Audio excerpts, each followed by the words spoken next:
Sigur í Smáranum, hörkuleik á móti Breiðablik. Já. Það hlýtur að hafa svolítið töfutrekkjandi undir lokin. Já, heldur betur, sko. Ég var alveg tilbúin að taka leikli eftir síðustu sóknina hjá Breiðablik og ég bjóst við að myndi skora þá, sko. Þannig að þetta fór vel í töðunar. Þetta execution hjá liðinu þínu undir lokin, ég meina að bæði liðin gera ákveðin mistök en þið virðist gera færri mistök. Þú hlýtur að vera sátt með það. Já, ég er mjög ánægð að það er heldur strólegar þannig í lokin út að við eigum það til að espa stóð mikið upp þegar orðin smá spenna og mjög ánægð að það gerist ekki núna. Annar sigurinn kominn í kladdan hjá Nílum í þetta tímabilið en ótrúlega skemmtilegt að vinna. Við erum búin að vinna helmingi fleiri leiki núna heldur en við vorum búin að vinna.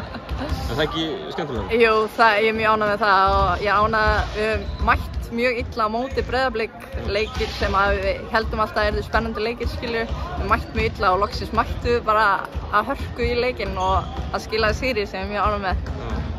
Tímabilið svona í heild fyrir nýlega, ég meina þeir eru fallnar aftur í fyrstu deildina. Hvernig metur? Það hefur nú kannski verið ljóst í svona smá tíma, er það ekki?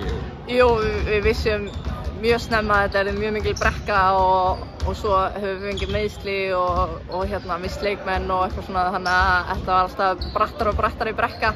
En ég er mjög ánægð með stelpurnar og þær hafa sýnt mikinn karakter og alltaf farið all in í leiki og barist fyrir öllu og þetta er bara ótrúlega mikil reynsla sem þær eru að fá og ég hlakka bara til að sjá skilju næsta árið að verða bara reynslunni ríkari og mæta það bara sterkari.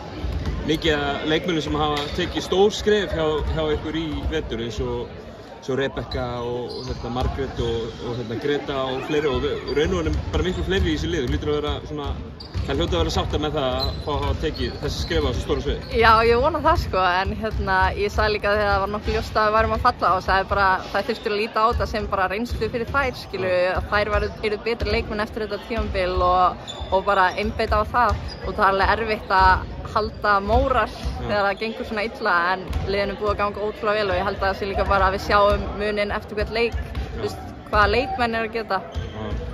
En einn leikur eftir það, lokaumferðin eftir slétta viku, mun Suðurganga halda áfram þá? Ég vona það. Bestu þakkir, gangi ykkur vel. Takk.